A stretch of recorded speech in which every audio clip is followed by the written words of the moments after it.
అనంత కరుణామయుడు అపార కృపాశీలుడు అయిన అల్లాహ్ పేరుతో ప్రారంభిస్తున్నాను. సూర అష్షూరా 20వ వివరణ 2వ రుకు. కానీ షరియత్ని కాదన్నప్పుడు అనివార్యంగా ముస్లింలు కూడా క్రైస్తవుల మాదిరిగా షరియత్ని అప్రముఖమైందిగా, దాని స్థాపనను ఉద్దేశితం కానిదిగా భావించి ఉపేక్షిస్తారు. కేవలం విశ్వాసంలోని అంశాలను, స్థూలమైన నైతిక నియమాలను పట్టుకొని కూర్చుండిపోతారు. ఇటువంటి ఊహల ద్వారా ధర్మం భావాన్ని నిర్ణయించడం కన్నా మనమే స్వయంగా దైవగ్రంథాన్ని అడిగి ఎందుకు తెలుసుకోకూడదు? ఇక్కడ స్థాపించాలని ఆదేశించిన ధర్మం అంటే భావం కేవలం విశ్వాసపరమైన అంశాలు కొన్ని ప్రముఖమైన నైతిక నియమాలేనా, లేదా ఇందులో షరియత్ ఆదేశాలు కూడా చేరి ఉన్నాయా? దివ్యఖురాన్ని క్షుణ్ణంగా అధ్యయనం చేస్తే ఇందులో ఏ విషయాలనైతే ధర్మంగా పరిగణించడం జరిగిందో వాటిలో దిగువ విషయాలు గోచరిస్తాయి. 1. వారికి తమ ధర్మాన్ని అల్లాహ్ కొరకే ప్రత్యేకించుకొని పూర్తిగా ఏకోన్ముఖులై అల్లాహ్ దాస్యం చెయ్యాలని, నమాజ్ను సుస్థాపితం చేయాలని, జకాత్ని ఇవ్వాలని తప్ప మరో ఆదేశం ఇవ్వడం జరగలేదు. ఇదే అత్యంత సవ్యమైన నిజమైన ధర్మం. అల్-బయ్యినహ 5వ ఆయత్. దీన్ని పట్టి చూస్తే నమాజ్, జకాత్ ఈ ధర్మంలోనే చేరి ఉన్నాయి. నిజానికి ఈ రెంటి ఆదేశాలు విభిన్న షరియట్లలో విభిన్న రూపాల్లో ఉండేవి. గతించిన షరియట్లలోనూ నమాజ్ రూపం, విధానం, ప్రక్రియ, దాని అంశాలు, దాని రకాత్లు, కిబ్లా, సమయాలు, ఇతర నిర్దేశాలు ఇదే విధంగా ఉండేవని ఎవ్వరూ చెప్పలేరు. అదేవిధంగా జకాత్ని గురించి కూడా షరియట్లన్నింటిలోనూ దాని ప్రమాణం, రేటు, దాని సేకరణ, పంపిణీకి సంబంధించిన వ్యవస్థలోని నిర్దేశాలు, ఆదేశాలు ఇలాగే ఉండేవి అని ఎవ్వరూ వారించలేరు. అయినా షరియత్ ఆదేశాలలో ఈ వ్యత్యాసం ఉన్నప్పటికీ పరమప్రభు ఈ రెంటిని ధర్మంలో భాగంగా పరిగణిస్తున్నాడు. 2. మీకు నిషేధించబడింది చచ్చిన జంతువు, రక్తం, పంది మాంసం, దైవం పేరు మీదుగా కాక ఇతరుల పేరిట జిబహా చేసిన జంతువు, గొంతు పూడుకుపోయి శ్వాస ఆడక, గాయం వల్ల పైనుంచి పడటం మూలాన ఎదురు దెబ్బ తగలడం వల్ల చచ్చిన జంతువు, లేదా ఏదైనా క్రూరముఖం చీల్చివేసిన జంతువు, బ్రతికి ఉండగా మీరు జిబహా చేసుకున్నది తప్ప. ఇంకా ఏదైనా దైవేతర పుణ్యస్థలిలో జిబహా చేసిన జంతువు, ఇంకా పాచికల ద్వారా అదృష్టాన్ని తెలుసుకోవడం కూడా మీకు ధర్మసమ్మతం కాదు. ఇవన్నీ మహాపాప కార్యాలు. నేడు తిరస్కారులు మీ ధర్మం పట్ల పూర్తిగా నిరాశకు లోనయ్యారు. అందువల్ల మీరు వారికి భయపడకండి, నాకు భయపడండి. నేడు మీకై మీ ధర్మాన్ని నేను పరిపూర్ణం చేశాను, నా వరప్రసాదాన్ని నిశ్శేషంగా అందజేశాను. అల్-మాయిదా సూరా 3వ ఆయత్. దీన్ని బట్టి ఈ షరియత్ ఆదేశాలు అన్నీ ధర్మమే అన్న విషయం జోర్కమవుతుంది. 3.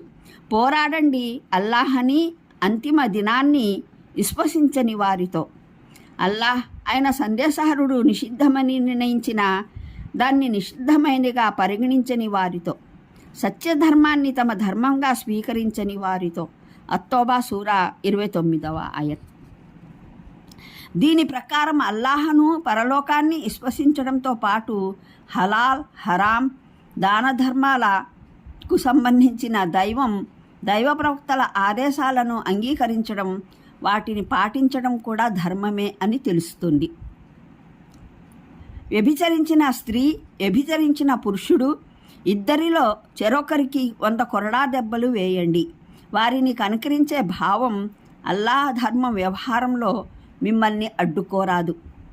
మీరు పరమప్రభు అల్లాహను, అంతిమ దినాన్ని విశ్వసించేవారే అయితే. అన్నూర్ సూరా 2వ ఆయత్.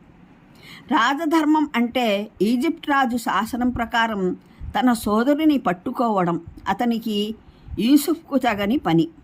యూసుఫ్ 76వ ఆయత్.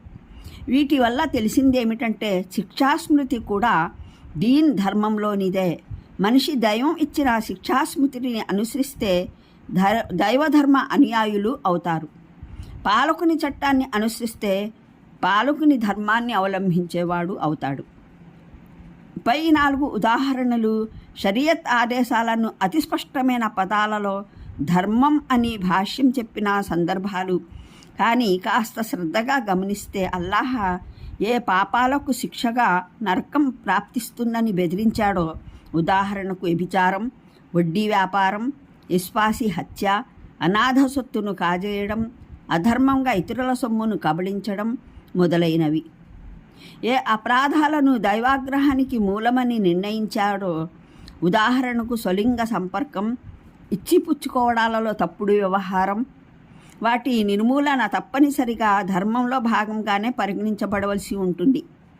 ఎందుకంటే ధర్మం అన్నది మనిషిని దైవాగ్రహం నుండి, నరకం నుండి రక్షించడానికి రాకపోతే మరి దేనికి వచ్చినట్టు? అలాగే ఏ షరియత్ ఆదేశాల అతిక్రమణను నరకాగ్ని ప్రవేశానికి కారణమని సూచించడం జరిగిందో అవి కూడా ధర్మంలోని భాగమే కావడం అవసరం. ఉదాహరణకు వారసత్వపు ఆదేశాలు. వాటిని సెలవిచ్చిన తరువాత చివరలో ఇలా చెప్పడం జరిగింది: మరి ఎవరైతే అల్లాహ్ పట్ల, ఆయన ప్రవక్త పట్ల అవిధేయుడై మెలుగుతాడో, ఆయన నిర్ణయించిన హద్దుల్ని ఉల్లంఘిస్తాడో అతన్ని అల్లాహ్ అగ్నిలో పడవేస్తాడు. అందులోనే అతను ఎల్లప్పుడూ పడి ఉంటాడు. అతనికి అవమానకరమైన శిక్ష పడుతుంది. అన్నిసా సూరా 14వ ఆయత్. అదేవిధంగా ఏ విషయాల నిషిద్ధతను అల్లాహ్ అత్యంత తీవ్రంగా, అత్యంత స్పష్టంగా, ఖచ్చితంగా పేర్కొన్నాడో వాటి అధర్మత, ఉదాహరణకు తల్లి, సోదరి, కూతుళ్లతో వివాహబంధం నిషేధత, మద్యపానం, దొంగతనం, జూదం, ఆబద్ధపు సాక్ష్యం ఇత్యాది వాటి నిషిద్ధత. వీటి నిషిద్ధతలను ధర్మ సంస్థాపనా కార్యంలో చేర్చకపోయినట్లయితే భావం అల్లాహ్ కొన్ని అనవసరపు ఆదేశాలను ఇచ్చాడని, వీటిని అమలుపరచడం ఉద్దేశం కాదని అనుకోవలసి ఉంటుంది. అదేవిధంగా ఏ పనులనైతే అల్లాహ్ విధులుగా పరిగణించాడో వాటిని, ఉదాహరణకు ఉపవాసరతం, హజ్లను సైతం అదే సాకుతో ధర్మ సంస్థాపన కార్యపరిధి నుండి తీసివేయడానికి వీలు లేదు. ఎందుకంటే రంజాన్లో 30 రోజులు వెనుకటి షరియత్లలో లేవని, కాబా హజ్ యాత్ర చేయడం కేవలం ఇబ్రాహీం అలైహిస్సలాం సంతానంలోని ఇస్మాయిలీయుల శాఖవారికే పరిమితమైన షరియత్కు చెందిందని, అందువల్ల దీన్ని ధర్మ సంస్థాపనలో భాగంగా పరిగణించలేము అని అనలేము. నిజానికి ఈ అపోహ, అపార్థాలన్నింటికీ మూలం మీలో ప్రతి ఒక్కరికి ఒక శాసనాంగాన్ని, ఒక పద నిర్దేశనను నిర్ణయించాము. అల్-మాయిదా సూరా 48వ ఆయత్ అనే ఆయత్ను తప్పుడు అర్థాన్ని గ్రహించి దానికి ప్రతి సముదాయానికి షరియత్ వేరైనది ఉండేది. కాబట్టి సమస్త ప్రవక్తల మధ్య సమిష్టి విషయమైన ధర్మం